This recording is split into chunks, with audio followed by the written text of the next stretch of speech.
Hey, I'm Dave. Welcome to Shop Talk. I'm joined as always by my co-host Glenn. How you doing tonight, Glenn? I am still doing well, David. Good to hear. Same as last week. Yeah, and the week before. And yeah, I got to come up with something better for that. But hey, I'm only 10 episodes in. I'll work on it. At least you're consistent.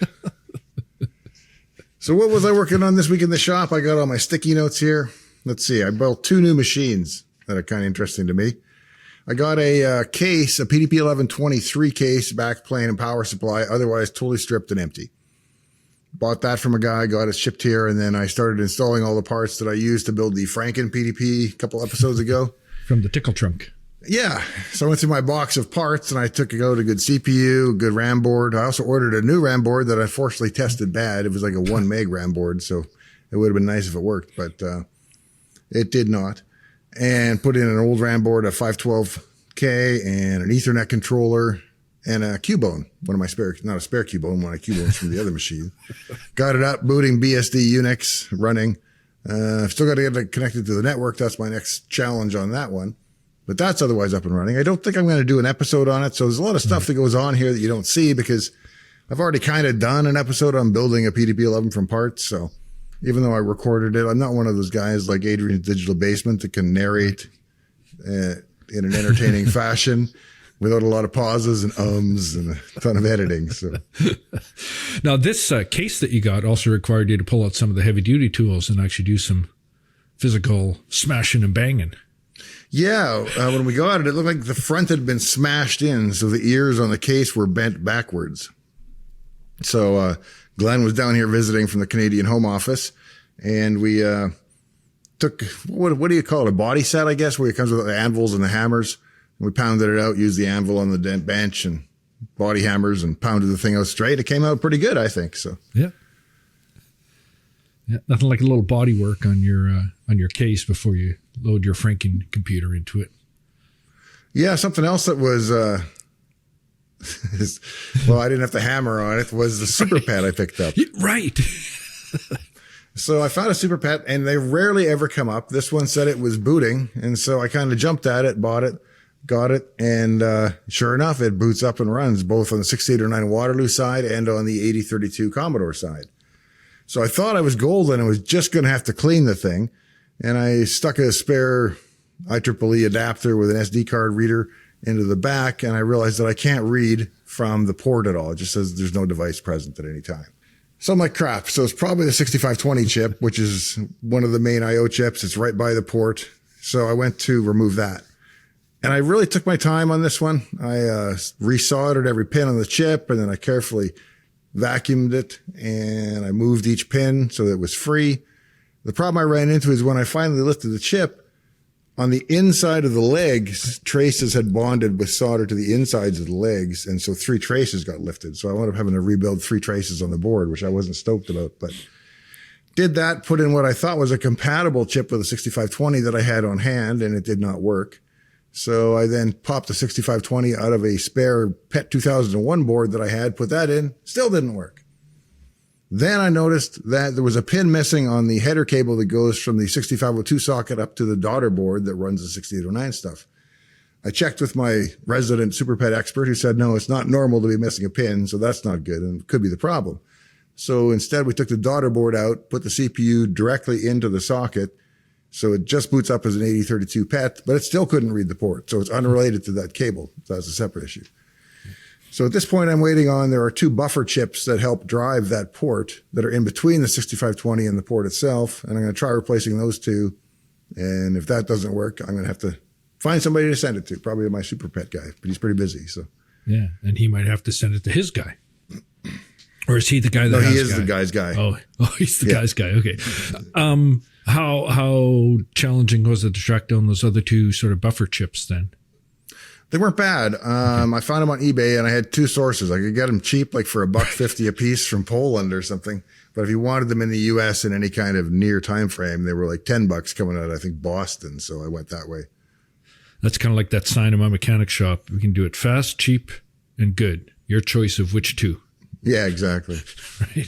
Now, that SuperPET also displayed a, let's say, exhibited a behavior that's not uncommon or you've experienced before, but in a slightly different manner. Oh, when we first plugged it in, yeah. Yeah, we plugged it in, booted it up, tested it. It all worked. It was great. Everybody was happy. Yeah. Applause all around. Yeah. And we were sitting around, and then about 5 minutes later, we just hear sizzling bacon. It's like, I guess is the best way to describe it. And then a horrible smell and tons of smoke came out of the pet. And so I've seen this before on my other SuperPETs. There is a reefa cap inside the power supply, and it's actually in a metal cage back where the power switch is. And it's fully encapsulated in a steel box. So even if it burned, it really can't do much. But all it is there for, as far as I understand it, is to help with RF radio interference over broadcast television signals. And since I don't really care about that anymore, if it burns that cap out and just loses the RF frequency filtering, I'm fine. So and that happened on your previous one, but that time it just went bang. Yeah, the first time I ever heard it was sitting there plugged in but not turned on, and it just a kapow and it all let go at once. This one was more sizzling. That sizzling sound and the smell. Three guys get out of their chairs pretty quickly. We ran over to it, and I grabbed the flashlight, and I was trying to figure out where the smoke was coming from, because I should have recognized it for what it was, but because of the sizzling rather than the bang, I guess it was new to me. And I thought smoke was coming out of everything at some point, but turned out to still work after the fact. So, and it sent out a fair amount of smoke. And we had to open up the big doors on the garage. Yeah, nasty aroma. It was it was intense there for a bit. Anything else going on? I guess you popped out another that sounds funny. Yeah. Put out another video just the other day on your main channel. And I think you polished off another one today that'll probably be showing up tomorrow. Yeah, I did a deep dive on printf and what happens on there. So that should generate some interesting questions. And I did one today on a deep dive on what happens when you do a web request. So that will come out. And I've said web request so many times now that every time I say it, I think I sound like Elmer Fudd. I think I'm saying web request or something. And I've watched the video, 9 times during editing. And every time I hear it now, I'm like, what do I actually say? Do I say the hard R? I mean, hard R in request, to be clear. University of Regina. Yeah. Okay. Well, if that's what you got, then let's jump into some questions here. And I got I think a good one to start with here. Okay. And then I'll give another little explanation. So this one comes from the last ShopTalk episode we did from Chris Brown. It says, can you explain how Microsoft was able to force all of the big PC manufacturers to sell their products with Windows pre-installed? Force them. Yes. Well, force is an interesting choice of words. I guess one could argue that once a monopoly position was established, maybe that was forcing people, but how did they get there? And they didn't force anybody to ship Windows on every computer. What they did was entice people. And this is what got them in trouble. And so what they did was, instead of saying, Windows costs $50 per machine, when a vendor came, they'd say, well, what's Windows? $50? And they're like, well, how many machines are you going to make this year? And they'd say, well, we're going to make 1 million machines.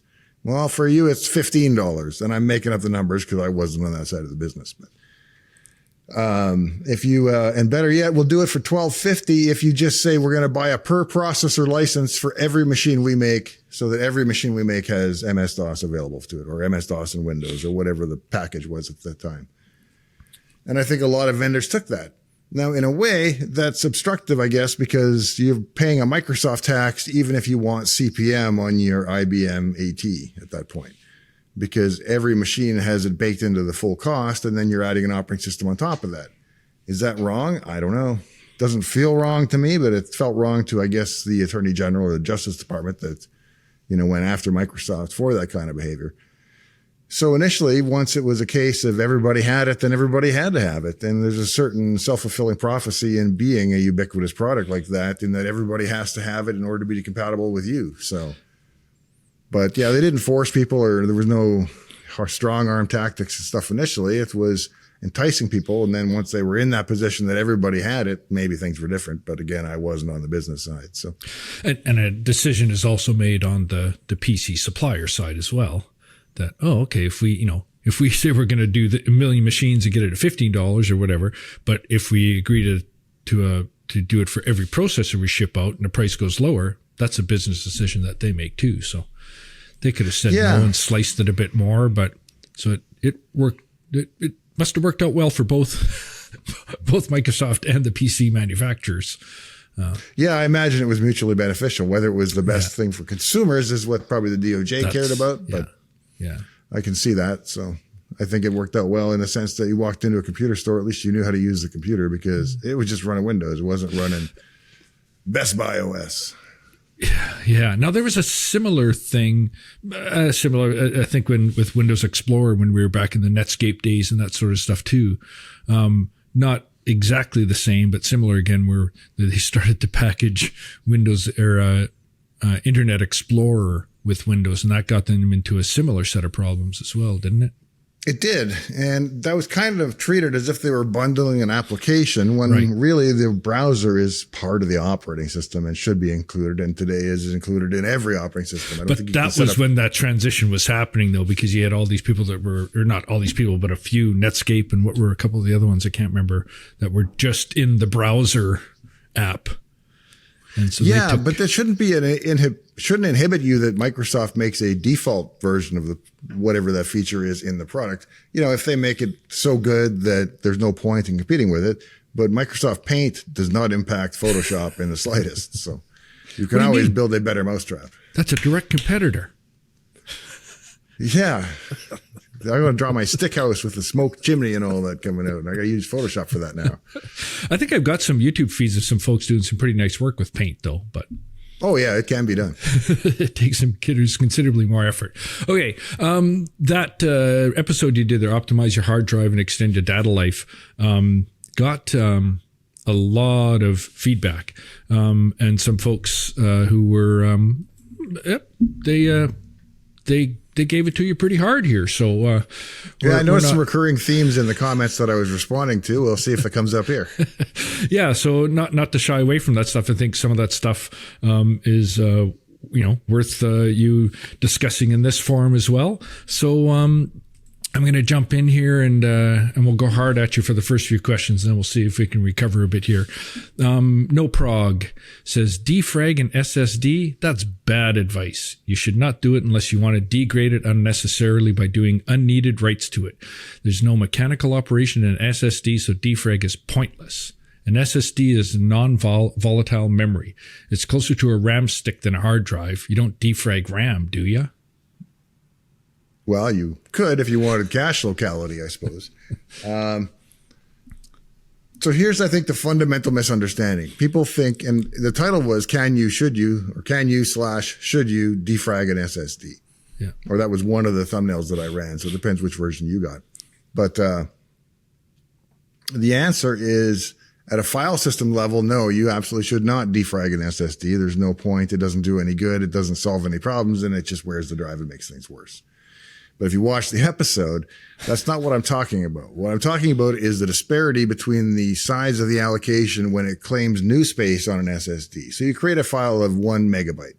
Right. It's going to go and it's going to get 4 256K blocks and assign that as used space on the drive and give it back for the file system to use as blocks. Now, the problem is, if you go in a checkerboard pattern and you say, I don't need every second one anymore, now you've got this scattershot pattern because you can free at a higher granularity than you can allocate. And that's what causes fragmentation. You can free up smaller pieces that create holes in the pattern. Now, there's no seeking on a drive on an SSD. So it's not like the old days where if data was scattered around, the head had to physically step around and do a physical action to move. So you're not solving anything there. All you're doing is you're getting the data to be more contiguous on the SSD by forcing it to do its internal garbage collection by rewriting those sectors. My understanding, and I'm not an expert on SSDs or spin rate on SSDs, but my understanding from looking at the product and, having used it over the years is that it's similar to a trim command. So if your operating system properly supports and does trim, I don't know that there's any additional benefit beyond that. Now, for drives like an SSD on older Mac OS, things like that didn't support trim, it might make perfect sense. I don't know, so I'm not making any strong claims as to the value of defragmenting an area of an SSD's physical media. And again, I'm not talking about defragging the file system, just the block allocation on the internal drive. So, right. And I guess there's also, this isn't something that people should be doing if they're doing it. This is something you do weekly or monthly. No, I would think if you're going to, I have felt no pressure to run it on an SSD myself. If I had a drive that was slowing down, I would definitely try it. And that's the people in the episode are probably wondering, well, why didn't you just try it? Well, I don't have any SSDs that are slow at the beginning and fast in the middle and medium at the end, which is kind of the scenario that they were showing. So since I can't replicate that behavior and fix it or try to fix it, I didn't have a way to test that. Okay. Excuse me. One more time here. So Carrie Holzman, this is the first piece of content from Dave's Garage that I don't respect. No one has no one has ever proven they have lost data as a result of a drive not having power over a period of time. They only suspect it. You simply cannot prove this theory. And he's got a whole bunch of stuff in there and examples and other sorts of things, but. Well, all I would have to do is to be able to show that there is some degradation of data over time on a drive that's not plugged in, because that's his basic objection. Yeah.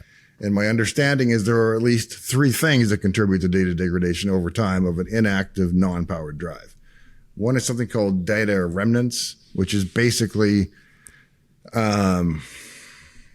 magnetic fading of the flux signal and making it harder to distinguish when the transitions are. You also have magnetic signal decay, which is probably just a loss in amplitude of all the signals that are in the magnetic flux. So that happens over time. And that's aggravated a lot by thermal conditions. So if your drive is not in a scenario where, it's within 1 degree all day, every day, night and day, and humidity to the same, then the drive is going to cycle thermally, and that's going to accelerate the data loss. Or not data loss, but the data degradation. Right. There's also magnetic relaxation, and these all kind of sound similar to me. So when I looked it up, it wasn't clear to me what the difference is there. There's also a magnetic domain shift, which I think is a complete inversion of a flux. Not sure there. So anyway, according to reputable sources that I looked at, there was like 5 or 6 factors that can cause data degradation over time in a drive that's not plugged in. So to say you absolutely cannot prove that it happens, well, it seems to be widely accepted that those are the factors that influence. Disprove that it never happens. Yeah. Yeah, I can't disprove a negative sometimes, but hopefully those examples will be enough to. And again, I think with that, it's there are all sorts of drives, SSDs specifically, and other drives in all kinds of states and conditions. Yeah, in this case, we're only talking about magnetic drives, to be clear. Yeah, no, but in types of use, people that use them regularly, frequently, one that sits for a while, one that moves from your car to your house, and you're in Saskatchewan or whatever, and weather and temperatures and all sorts of conditions. So when you start experiencing some difficulties with it, that may be an option to try and address that when you're getting down to sort of, this isn't performing like it used to or should. One thing I've wondered too, in thinking about this, is I had installed an ST251 drive in my PDP-11, and I formatted it while it was laying down. And then when I stood it up and mounted it sideways, I was getting all these seek errors and stuff. Right. And so it was having some kind of issue because maybe there was just enough shift in the seek mechanism that when gravity was going the other way, it wasn't properly aligning tracks. But it was mostly able to read the disk. I wonder if I could run a spin write test or pass at that point and get it to read and rewrite the data. And if it could read everything and rewrite it, then it should be fresh and now set to the new weird alignment of the drive being mounted the other way. I'd be curious if you could actually recreate that condition. Well, there's also a belt sander in there that I didn't mention. But yeah. Put the drive horizontal again, reformat it. Put it in its vertical condition and see if you get the same experience as last time where it's having a problem with parts of it. Yeah, that would be an interesting experiment. It's probably that would be specific to that drive and the amount of wear on it, but I could try it with that drive. I mean, it might be neat because the problem's been addressed now, right? You've reformatted it. Yeah, I reformatted, did a new low-level format. Yeah, so if you could recreate that condition, then you could do the spin right thing and try it. But yeah, someday when you're bored, like tomorrow. MC Piccoli, how about some objective, non-anecdotal data? Well, I think I mentioned why I could not do that for the SSD case. And I did do it for the MFM case. I did run it on my drive and it seemed to work well. It still works. So it's hard. I mean, I didn't have a drive that was failing on hand with some marginal readable sectors to go and prove that the software is able to recover that specific scenario. Yeah. So yeah, I guess more data would be nice, but I ran every scenario that I had access to here. So. Yeah. As comprehensive as you can get. Yeah. Hugh J, do drives actually provide a mechanism for reporting the strength of a magnetic charge to a third-party application? It depends on the type of drive. So yes to MFM drives, yes to RLL drives, no to what is it, EDSI or ESDI, Enhanced System Device Interface? ESDI, yeah. ESDI was the first one where I don't think you could get the flux information anymore. Okay. You can on FM formatted floppy drives. You can on ST506 drives, ST412 drives, all of those interfaces. What else? Commodore, Apple floppies, SA400 workstations. So there's lots of machines where you can. If you go get a 20 terabyte vacuum and helium filled, Barracuda drive or whoever makes drives that big now, I'm going to guess that there's no direct interface unless there's a sideband interface like a diagnostic or a smart interface that you can request it. In the original old drives, the reason you could do it is because the buffer you got back was kind of like a signal buffer as opposed to a data buffer. Okay. And so these days it's a data buffer and you have no participation, as far as I know, in what the flux looks like. So any claims about being able to read and diagnose the flux are on drives where that is possible. Okay. It's interesting you mentioned the helium drive. So Console 2006 says, would helium-filled drives still work if all the gas escapes? I don't think they'd explode or anything. They might get noisy. You're going to have a lot of turbulence. They might run hotter. They might run slower because the helium is there because it's way less dense. And the drive, and I think it also changes the speed of sound. I'm not sure to what extent that's important. I remember when I was when we were in grade 9, we all went and did like intern days somewhere. I went and worked in an IBM data center for a day. And the guy was telling me that in the big IBM disk packs, they were vacuumed down to increase the speed of sound so that the heads didn't make little sonic booms as they moved around, which impressed the hell out of me. And I still don't know if to this day if that's actually true. But we're stating it as true right now. I'm spreading the rumor. Yeah, it's data, no anecdote. Harry Lumsden. What? No interleave? Yeah, the last drive I formatted was 3-to-1, which is really slow. I think we talked about interleave in the previous episode, yes, so I won't go back and explain it. But everything modern is 1-to-1. Yeah, there you go. Herzog's Buick, car guy apparently. In my 30 years of computer experience, he's counting since he was 8 years old. Thank you very much. He's never heard of hard drives failing due to magnetic losses. Never experienced it that I know of either. He'd get hard drives and other computer parts from the trash. Used to live in Australia, so he'd take them on planes back and forth to the US, driven thousands and thousands and thousands, that's like 3,000s of miles with them. Cross country, coast to coast, Alaska back. How often did this happen? I've had plenty of sectors go bad, but never once that I can think of did they have bad data and then we're fine. Really? Now, I had a different experience probably because I was a PC tech, and so I was working with a lot of people's data problems. And so the machines would come to me and they'd be like, oh, we got to read error and abort, retry, fail, ignore. What do I do? And so the first thing I would do is to run Richard Jernigan's ScanDisk, which is the guy that was an intern with me in my office in 93, wrote ScanDisk as his project. And it's a great program. Doesn't do any repair other than at the file system level, but it's very good at that.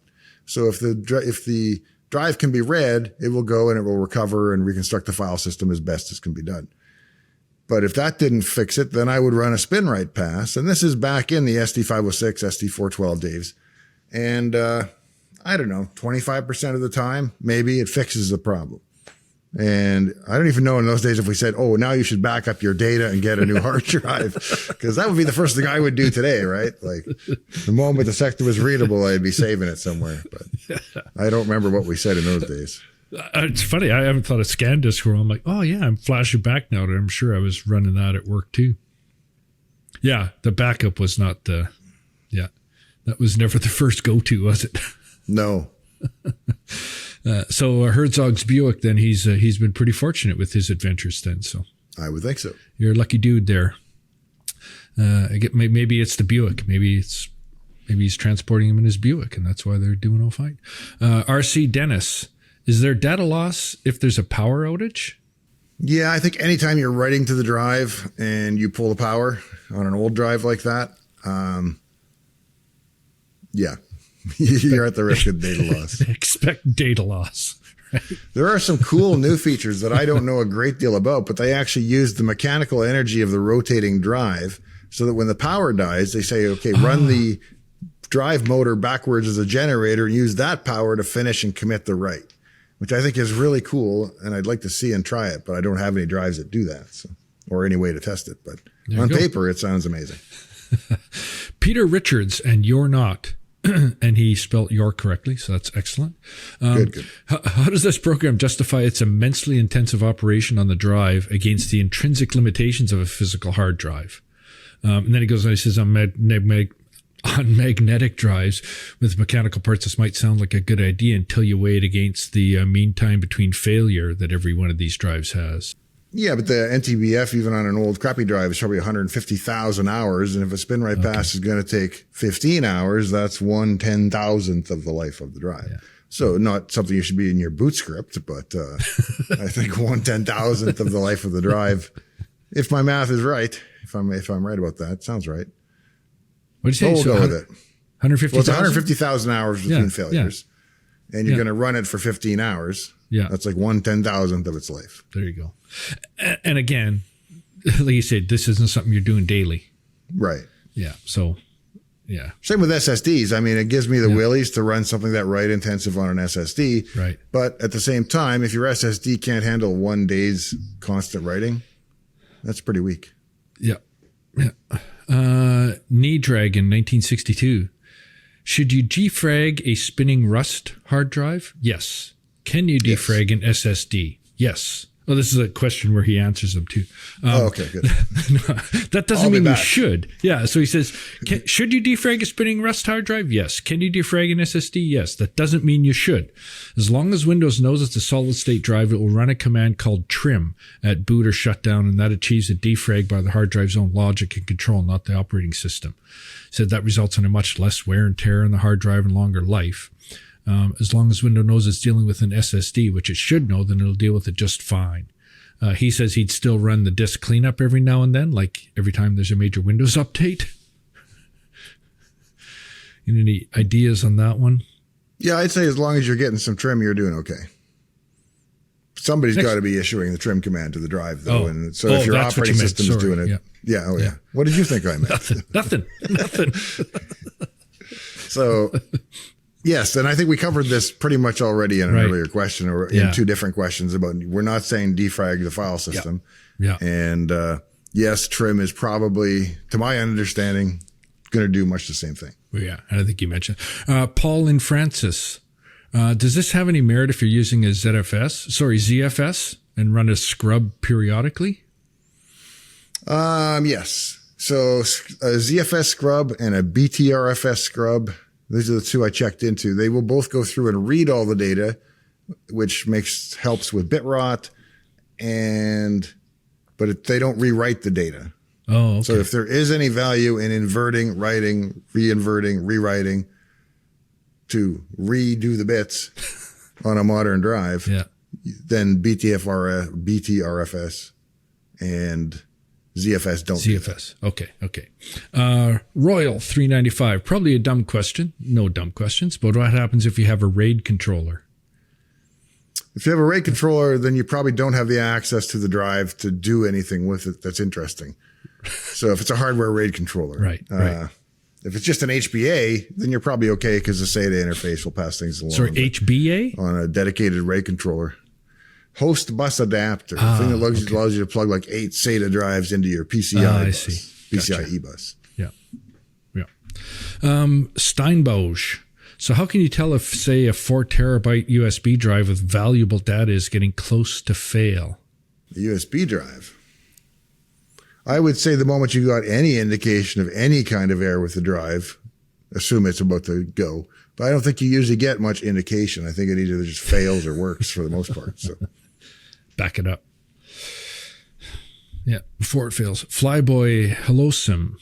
The real question is, how long does this process take? It looks like as excruciating as waiting for a hard drive to defrag back in the Windows 95 days. Yeah, back in those days, if you were going to do a spin right pass, it was going to run till the end of the shift and into the night. And it was usually done by the next morning. So, and these were 40 meg, 20 meg drives. They weren't big drives either. So, okay. So how long does the spin right process take right now then on these modern drives? I've never run it on a massive drive. Okay. So I don't know the answer to a big drive. Yeah. Or, yeah.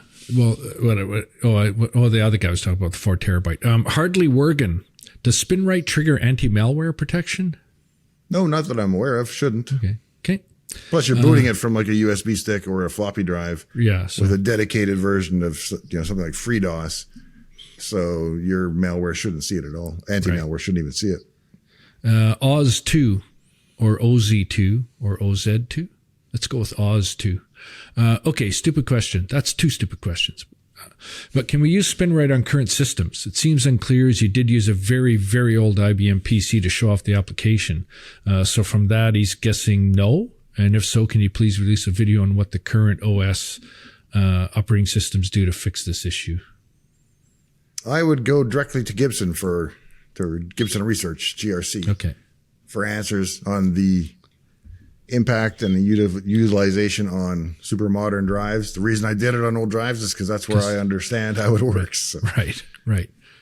And that goes back to, well, you were doing that research. That was that little grade 9 that one day and another thing. And was this some of the work that was going on at Zycon as well? No, this was more when I was at what later got bought by IBM. It was called Westbridge. Oh, okay. Or it was SAS Comp at one point. Oh, right. Okay. Yeah. Okay.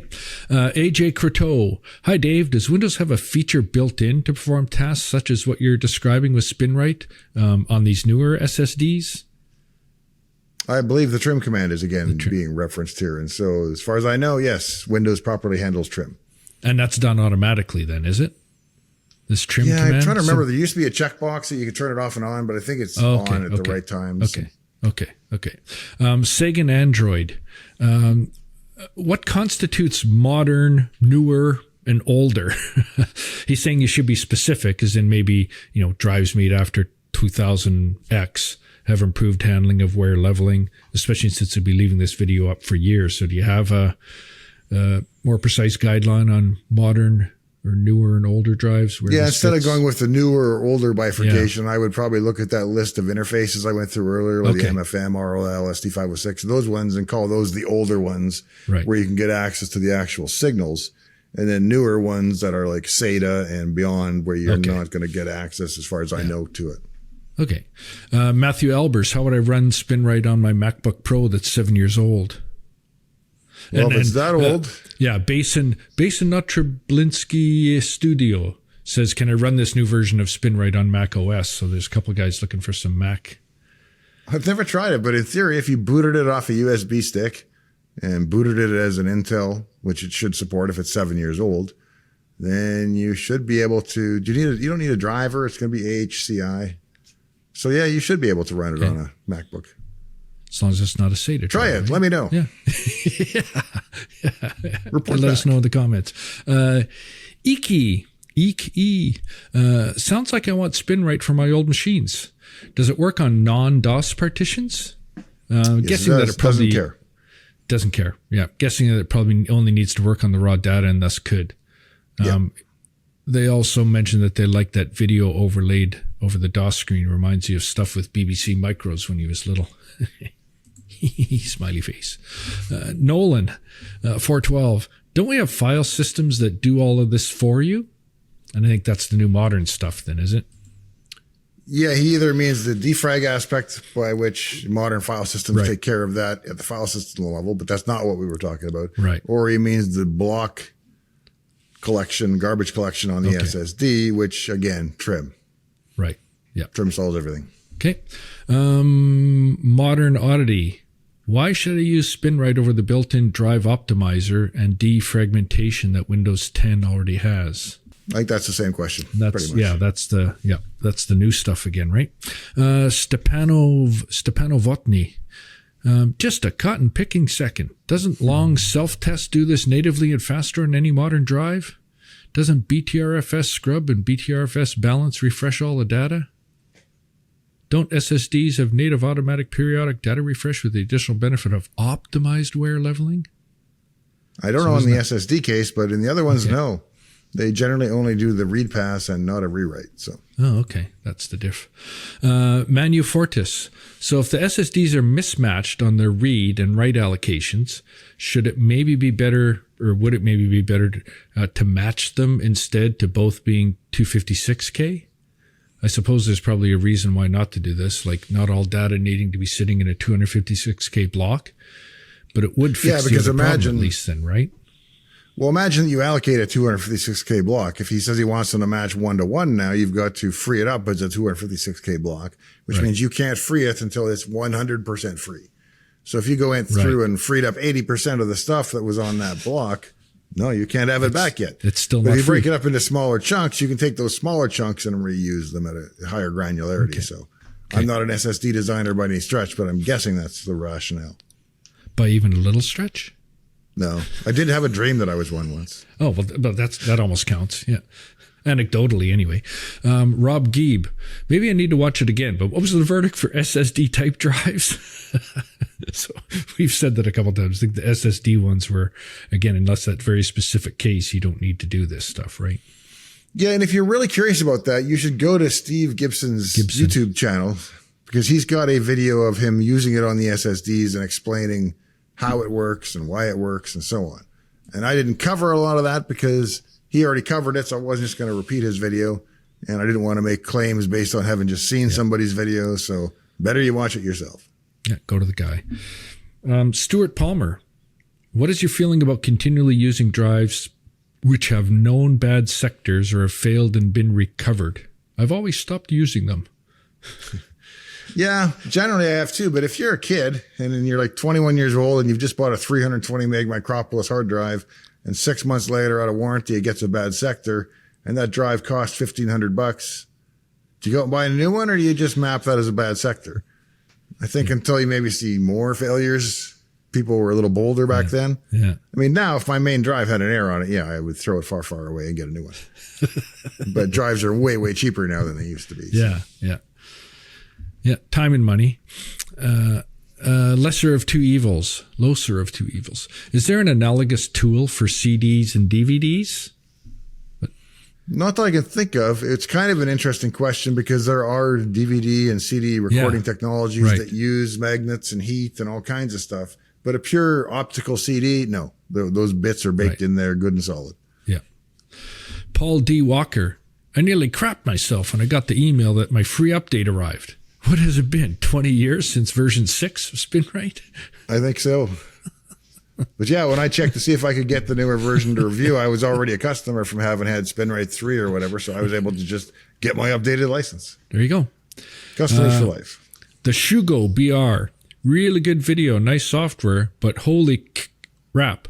$89? That's too much for me who lives in Brazil. So again, some of these things are relative too, right? Like the hard drive stuff, you got bad sectors, and if $89 is too much for that, I mean, for some folks, if you got bad sectors, you mark them and you deal with it. Yeah, although $89 for software, I don't think is a bad deal. When I first looked, I thought it was way more than that, and then I realized, no, it's still only $89. So I was kind of impressed in the other direction. I could never understand people who say we can't afford software in our home country, but we can afford hardware just fine. Yeah, I guess it depends where the hardware comes from, how far down the line you are, right? You might be at the very bottom end of just barely got this computer because 13 people above you bumped theirs down. Yeah, that's fair. So you're probably not running the latest and greatest. There probably are some folks that are way on the very far end of that. Might be a stretch, but I think for the vast majority of folks, it's certainly less of an issue, but there are a couple folks out there. QD Smith, I got to dig out my copy of SpinRite and upgrade. He said, that Commodore drive, Tandon? Sure sounds like one. I think it is. It's a Tandon TM502, I believe, is the 10 meg version. Good ears there, QD Smith. Larry Sanders. Dave, I'm going to keep asking, when can we get an audiobook? I'm negotiating the contract right now. Went back and forth today. So. Oh, no way. Excellent. Yeah. Cool. And not with an AI person either. Yeah. No AI. Legit. Sean Wright, you may have already answered this, but what software do you use to do those ShopTalk recordings? We've been using a product called riverside.fm, and that's their website, riverside.fm. And so kind of the cool thing about it, it's like FaceTime or Zoom or whatever. So we get the kind of crappy vision real time, but on each person's end, it records the original 4K stream and then uploads it in parallel, which is also one of the reasons why some of the live can be a little bad, I think, because it's using the connection to upload. And then you wait a minute or two after you're done, and all your footage is in original full quality, not streaming quality, and available for download. So we then have an editor edit it, and then it works out pretty good. Cool. And the next question, Canary Gazer. Hey, Dave, lovely audio sounding. Who edits your videos? Curious to know, which you're sort of getting into. Yeah. So I do all the editing on the main channel still. For the ShopTalk stuff, we've got a guy named Joseph. Hi, Joseph. That does the editing for this channel. Should have just kept saying his name was Anton, but... oh, that's right. Yeah. The Anton the editor. Yeah, Anton the editor. He's the guy that's... Yeah. Nobody's ever asked why he's in the original pop-up at the beginning. Now I'm going to refuse to answer because nobody ever asked. That's right. We'll get questions. Unwalled Garden. That name sounds familiar. Are there CAN bus libraries for the ESP32? Yeah, look up YCAN ESP32. As in he's got WHY or just Y? No, Y as in Wi-Fi. Okay.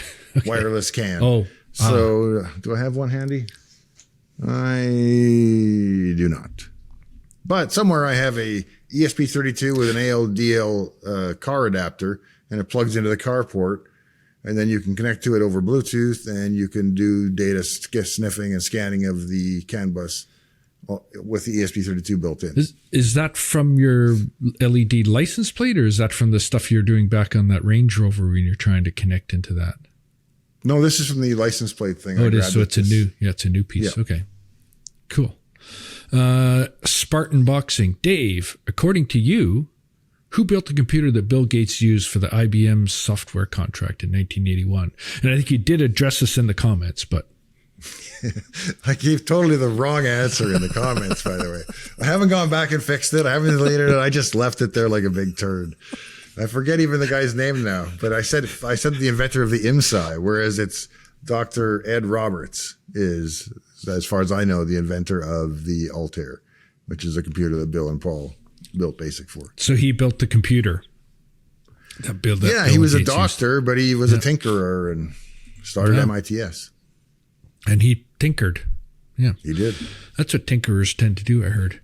Getting down to the last couple here. VMAX. What are the most extreme code review processes you used at Microsoft? And he's got his little story here I thought was interesting. So he says when he was working at Siemens in 1990, he implemented a process where they'd put deliberate bugs into the code that went to others for reviewing. So he says the days where code reviews were done on printouts. So they didn't have the code review and everyone would bring up what they found. At the end of the process, the code author would declare the stats. So it'd be something like, I put 10 deliberate bugs into the code and 9 of them were discovered. So we have a 90% success rate. And if that is pro rata applied to all the real bugs that the reviewers also found, then we can feel relatively confident we found 90% of the real bugs. The reviewers would then be given their own personal score of how many deliberate bugs they found. He said it was therefore a very way of verifying that people really did give the task 100% attention. Anyone that found less than 50% would be told to step their game up. We did not have any games like that. I think there was just, everybody was bought in. Most of the people were, very loyal and working hard because the stock was rewarding them very well at the time. They were all professionals, and we got a lot of code reviews. If a piece of code was really important or in a sensitive area, sometimes you would get multiple code reviews. That's about as extreme as we got. So I might get a code review on my local team and then go to the domain expert on the kernel team to get him to look at my code before I actually check it in, that kind of thing. But no, we didn't do anything like putting weird fake bugs in the code to see if you found them, because that's really just checking up on people. It's not going to increase maybe it will increase the number of real bugs found. But it seems to me it's just to make sure people are paying attention. And if they're not paying attention, gaming the system is not going to solve it. Yeah. Yeah. Well, how many people? So if you're doing a code review, your stuff within your team, how many folks are doing that review then? Normally just one, a senior guy. Okay. Somebody senior to me will review my code, or somebody that has similar to me knowledge about the component. You can't just say, hey, come check out this code I changed in the heat manager. And you'd then be reviewing code of the people that in your team are generating stuff then, is that correct? Yeah, people that work for me, I'd review their code, stuff like that. Or Interesting. Okay, this last one here comes from at D. Sobeski, which... I know this guy. That's what I thought after. I gave a reasonable answer to this in the comments. And then when we were pulling it out, I went, oh, Dave knows that guy. So he says, wait, there's a University of Saskatchewan? I think I had the shirt on last time. Lumber and timber must be the number one major then? Well, in Saskatchewan, it's mostly beaver studies, I would guess. But oh, that's at the University of Regina. Where you oh, went, yeah, right? that's right. Yeah. Well, we all came out of there originally. Right, yeah. Nice and trim anyway. No, I think I said at the U of S or University of Saskatchewan, it's probably big for agriculture, and I think we had the Western College of Veterinary Medicine, so... Well, if you were going to be a doctor, you would have to go to Saskatoon. There was a college of Regina, medicine and dentistry at the U of S. Yeah, so it had a few of the things. But yeah, definitely agriculture and I think veterinary medicine were probably the two things that were sort of exclusive in the western half of the country. So that would be what it's most known for. Yep. And University of Regina is best known for Dave Plummer right now, are they? Of people that are watching this episode right now, perhaps. Yes. And that Japanese architect who designed a bunch of the buildings at the university. Oh, yeah. He designed the World Trade Center and my university. Yep. And the Center of the Arts. Theater in Regina, too. Massive performance theater. So we've got that going for us there. Seattle guy.